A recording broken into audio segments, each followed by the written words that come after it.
upload users. You'll have a CSV document sent to you that's an example file for you to upload your staff, students, and then media is a little bit different, and I'll get into that a little later. Now, a CSV file is very similar to an Excel file, and the information that's required are the same required pieces of data for your manual upload, and you should have access to most of that information already in one of your systems. So below the button, you have an example staff CSV and example student CSV. I'll walk you through both of them to show you exactly how to upload each CSV and add staff members and students and guardians to your system. First, I'll start with the example staff CSV. You'll receive this in your welcome package, or you can find them here if you can't locate that and easily download them.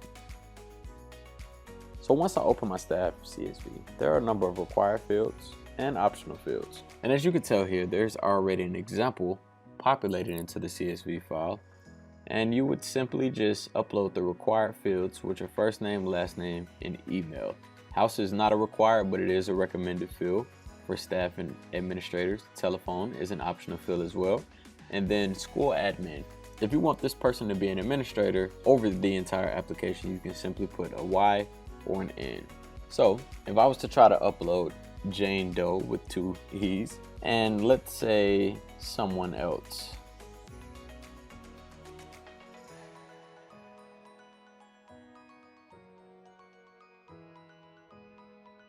So I would save this file,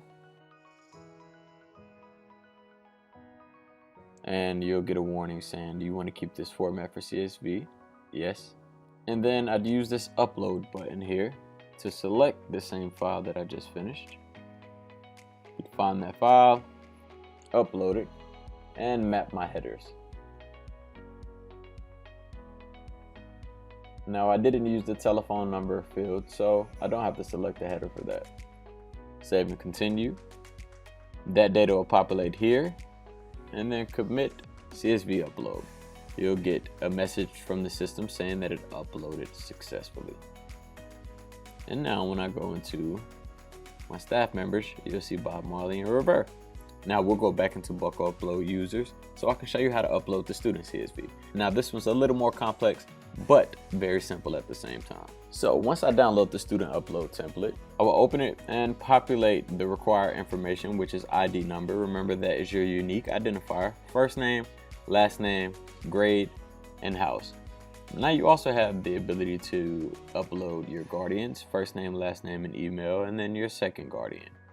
So for testing purposes, I'll create a fake account for a student, and I'll use a random ID number.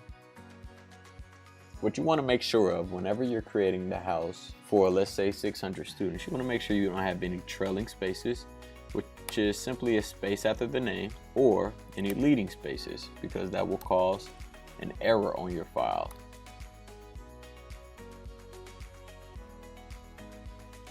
Now when you upload this file, it'll automatically map to this guardian and create the records for the father and the mother. And it'll send them an automatic email with login information and the student and school code necessary to create their account. So of course your files will be a lot more populated for this, but for testing purposes, let's just go ahead and save this.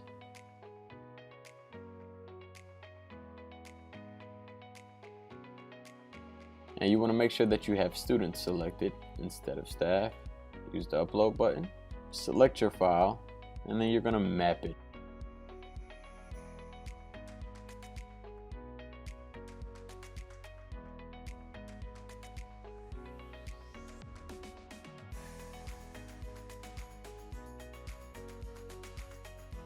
Your information will populate here, and then you'll get a message saying that it uploaded successfully. Now when I go to my users, not only will Jaden Smith be there, but if I go into my guardians, now Will and Jada, that's supposed to be Jada, will populate.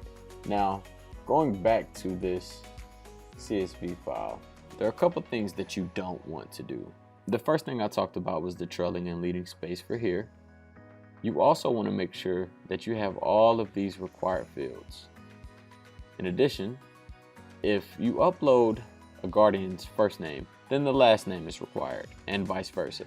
The only required field is the email, but if you enter one, you have to enter the other or it won't populate correctly. Now let's say Will Smith and Jada Pinkett Smith have a second child.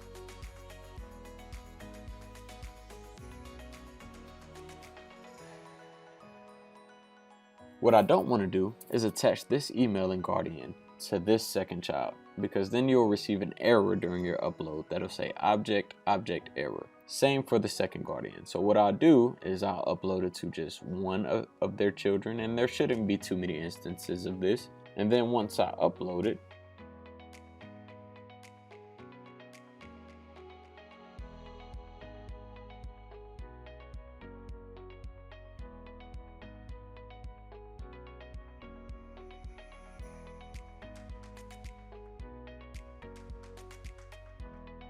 what you'll see is the parent email isn't attached to this record. So you'll just simply go in and then manually add these parents.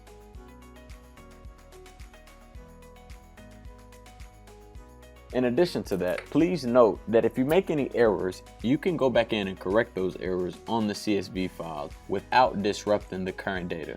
All it'll do is make additions and update your information, not overwrite your information. And if you have any questions or you've attempted to upload multiple times, check for those couple errors that I noted. But if you still can't figure it out, feel free to email myself, Tyrell Cooper, at cooper@ronclarkacademy.com, and I'll sift through that file for you and make sure it's clear of any errors and attempt to upload it for you as well. Next is uploading your media. You can either manually add photos to each student record in users, which we'll go to really quickly. If I select the record, I can upload their media, and I can either add a video, a looping video of them, which is detailed in another tutorial video, or I can upload a portrait.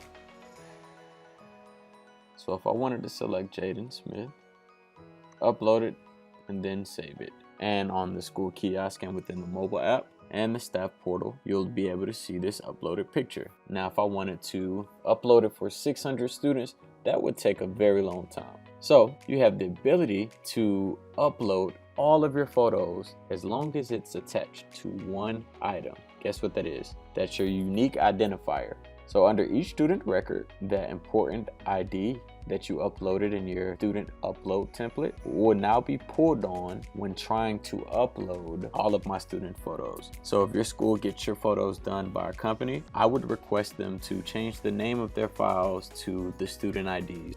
So you can simply add all of those photos to however many students you have by changing the name of that file to their student ID. For instance, I have Willow Smith, student ID 188918, and I'm gonna upload that. And let's say this is a folder of 800 students. As long as the name of that file is the student ID, select open, upload it. You'll see upload completed. And now when I go to that user, there's a photo already attached for her.